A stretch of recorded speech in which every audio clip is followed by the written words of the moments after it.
Léopold, hein? Ouais, je viens de leur part vers vous, noble héros. Vous triomphez enfin, car la moisson s'est faite. Les glaives sont déjà rouillés dans leurs fourreaux, et dans tous les foyers, tous les cœurs sont en fête. Aussi vos garde-tons et touchants souvenirs, et vos gloires y sont à tel point surveillées, que pour léguer vos noms fameux à l'avenir, on les dit aux enfants, le soir, dans les veillées. Je vous ai vu revivre et surgir dans les rangs. J'ai vu la foule ardente acclamer vos statues, remplaçant sous le ciel pacifique et serein celle des oppresseurs qu'elle avait abattus. Car le pays souffrit des malheurs non moins grands, quand il tomba plus tard sous le joug de l'Espagne. Qu'importe aux forçats des geôliers différents, s'ils conservent ses fers et restent au même bagne. Mais les tyrans toujours provoquent des martyrs, et les têtes roulant sur les places publiques suscitent aux bourreaux de subir repentir, quand on vient leur voler ces saignantes reliques. De Horn et d'Egmont, vous tous morts immortels, dont le sang féconda notre sol comme un fleuve, vos échafauds rougis vous ont servi d'autel, et l'histoire a pleuré sur vous comme une veuve. 3 longs siècles après, le peuple exaspéré se révolta, dressant partout des barricades, pour tenter un effort viril, désespéré, tandis que les canons détonnaient par saccades. Et les liégeois, conduits par Rogier, étaient là. Sous leurs blouses battaient des âmes héroïques, et bientôt l'ennemi tel qu'un flot s'écoula, tant nos conscrits d'hier avaient été stoïques.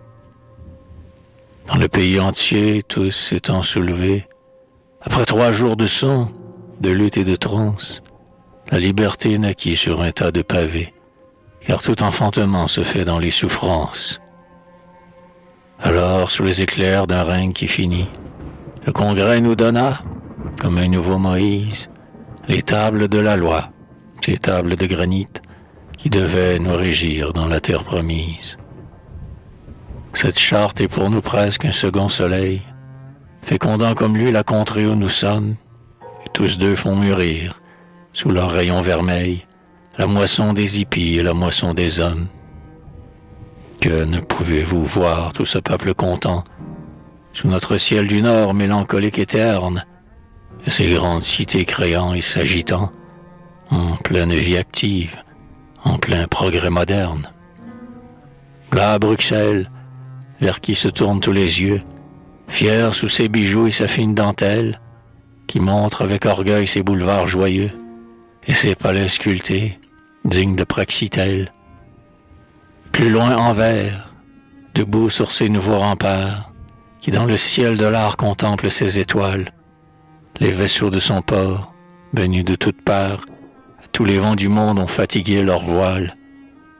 Ici ses gants, le front enguirlandé de fleurs, glissant sur les métiers ses doigts blancs qui frémissent, pour rattacher les fils et fondre les couleurs, comme sur un clavier où les accords s'unissent. Là-bas c'est Liège enfin, chauffant ses hauts fourneaux, où le cuivre et le fer, façonnés sur l'enclume, vont se tordre, serpents de flammes aux longs anneaux, jetés dans la fournaise ardente qui s'allume. Au loin, sous la rougeur du soleil descendant, c'est la Meuse, qui luit comme un ruban de moire, et, reflétant ses vieux châteaux, roule en grondant, ses squelettes noircis d'un passé plein de gloire. Tandis que dans la plaine, au milieu des roseaux, tel qu'un arbre couché dont s'étalent les branches, l'Escaut grossi s'étend, ayant au lieu d'oiseaux ces navires qui font frémir leurs ailes blanches. Puis voilà les vergers en fleurs, les champs de blé, où court un frisson d'or quand le vent les agite, et là, naseaux fumants, les grands bœufs rassemblés, qui laissent l'herbe haute et regagnent leur gîte. Voilà les moissonneurs, la race aux fortes mains, qui, saluant au seuil des fermes les aïeuls, ramènent en chantant, le long des grands chemins, les pesants chariots, touffus comme des meules. Soudain voici venir dans son harnais de fer, ce coursier attelé qui flamboie et qui crache, et, menant son cortège avec un bruit d'enfer, déroule sa fumée au vent comme un panache, tandis que sur ses flancs 2 hommes, noirs démons, l'excitant, le faisant hennir par intervalles, le poussent à travers les entrailles des monts, jusqu'au seuil des hameaux et des cités rivales. Et voici que les mots, pour qu'ils soient entendus, prennent une aile et vont tout à coup par l'air libre. Le télégraphe, avec ses fils droits étendus, semble une lyre en fer où toute langue vibre. Ainsi nous débrouillons chaque jour les secrets de l'inconnu, ce sphinx qui rêve et nous regarde. Et dans l'armée humaine assiégeant le progrès, nous sommes les premiers, nous formons l'avant-garde. Le Belge est fier et libre et peut se montrer tel. Son pays est un temple, ayant le ciel pour voûte, où chacun, construisant s'aiguise un hôtel, s'agenouille s'il croit, reste debout s'il doute. La parole à son gré peut diriger son vol, sans jamais qu'on l'entrave ou sans qu'on s'en effraie. Et tous peuvent jeter leurs graines sur le sol, où la moisson croîtra malgré la folle ivraie. Des écoles partout se fondent à la fois, ces serres où fleurit la jeunesse robuste, et chacun peut, tranquille et libre dans son choix, y placer son enfant comme un fragile arbuste. La presse est libre aussi, cet hydre au flanc fécond, sans que cet autre Hercule effrayant, la censure, ose, dans la bataille où nous la provoquons, lui couper une tête en bravant sa morsure. Tous enfin sont égaux sous l'abri de leur loi. C'est par l'égalité que le progrès commence. Et dans leur vieux domaine, ils ont pour père un roi qui protège et défend cette famille immense.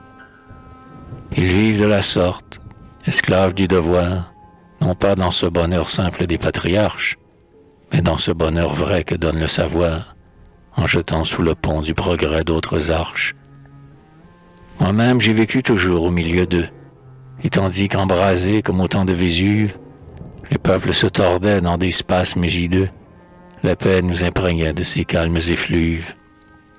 Pareils à des rosiers refleuris au printemps, les arbres, se ranimant aux brises pacifiques, enlaçaient au soleil leurs branchages flottants, qui se couvraient de fleurs et de fruits magnifiques. On gardait les chefs-d'œuvre anciens soigneusement, sur les autels d'église ou les murs des musées, là, Vanik qui peignit sous un bleu firmament, l'agneau qu'entoure un cœur de blanche épousée.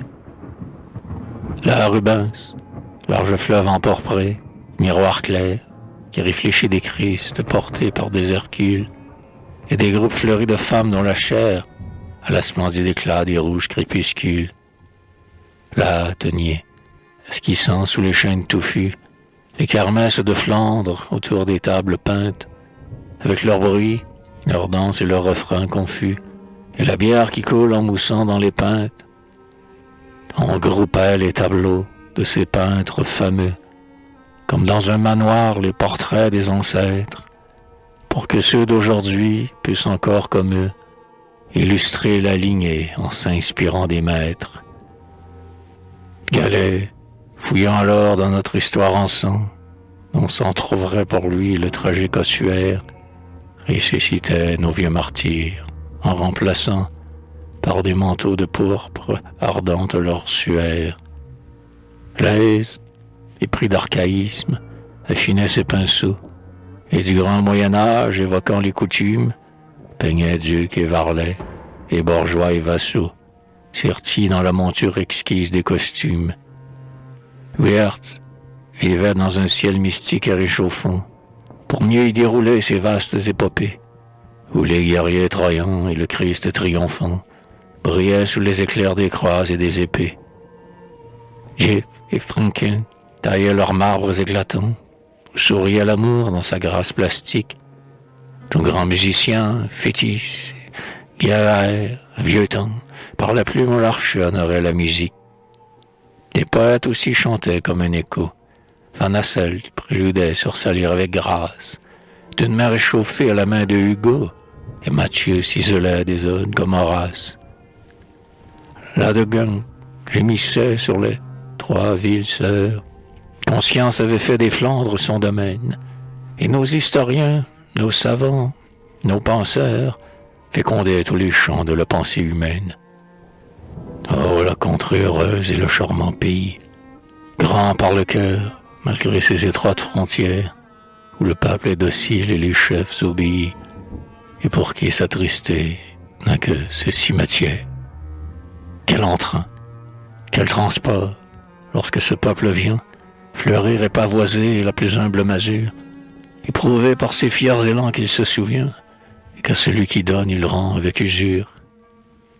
Il m'a si bien fêté lorsqu'après 25 ans, par un de nos drapeaux, était troué de balles, des fleurs de paix avaient poussé sur les volcans, des fleurs de souvenirs sur les pierres tombales. Plus tard, une colonne, éternisant mes traits, superbe monument fait de pierre et de gloire, montra sur ses parois les grands noms du Congrès, inscrits là pour toujours comme dans notre histoire. Enfin, lorsque la sainte à qui j'étais uni mourut devant la mer qui pleurait au rivage, le peuple, autre océan, frappa le ciel terni de grands cris de prière et de douleur sauvage. À présent que je dors mon sommeil éternel, dans ce lit du tombeau qu'on dresse sous des pierres, mon fils suit à son tour l'exemple paternel, car il a pris mon âme en fermant mes paupières. Sous sa règne de paix, même au jour menaçant, où la guerre voisine éclata, sombre orage, qui roula tout autour de nous des flots de sang, la Belgique, témoin de ce vaste naufrage, recueillit les mourants, transporta les blessés, humble sœur grise, aux mains délicates et sûres, et leur prêchant la paix lorsqu'ils étaient pensés, elle rouvrit les cœurs et ferma les blessures. Le roi, loyal monarque et généreux savant, veille aux explorateurs, ces grands porte-lumière, qui, malgré le soleil et le sable mouvant, ont au cœur de l'Afrique arboré nos bannières. Et la reine, imitant ces mages d'Orient, conduit à Bethléem pour baiser les mains fraîches de Jésus qui les vit venir en souriant, visite les enfants des pauvres dans les crèches. Aussi, comme on fit fête à leurs noces d'argent, comme on les acclama, ces femmes accourues, de la riche cité, du village indigent, qui déroulait leur long cortège dans les rues. Elles vinrent, au bruit éclatant des clairons, présenter à la reine un riche diadème, dont tous avaient payé sou par sou les fleurons, comme pour témoigner que tous l'aimaient de même. Et quand, parmi le peuple ému qui s'écartait, défilèrent au pas les enfants des écoles, on eût dit que c'était leurs parents qu'on fêtait, tant le bonheur au front leur mettait d'auréoles. Aujourd'hui, l'héritier d'un empereur puissant, sous notre arbre royal que chacun nous envie, cueille la fleur d'amour, la rose de Brabant, pour orner sa couronne et parfumer sa vie. Voilà pourquoi l'histoire, avec son fier burin, gravera leurs deux noms pour qu'on se les rappelle, comme elle a buriné dans son livre d'airain, près du grand nom d'Albert, le doux nom d'Isabelle. Et maintenant, tous trois, invoquons le Seigneur, pour que sa main s'étende en paix sur la patrie, car c'est lui qui dispense aux hommes le bonheur, et qui fait que la terre est aride ou fleurie. Veillons sur les vivants, nous qui sommes les morts, et crions-leur parfois comme des sentinelles, pour épargner plus tard leur cœur des remords, que Dieu pleure en voyant les haines criminelles. Seigneur, écoutez-nous, protégez nos enfants, puisque vous pouvez tout, faites qu'ils soient prospères, qu'ils restent désormais libres et triomphants, et que toujours les fils soient grands comme les pères.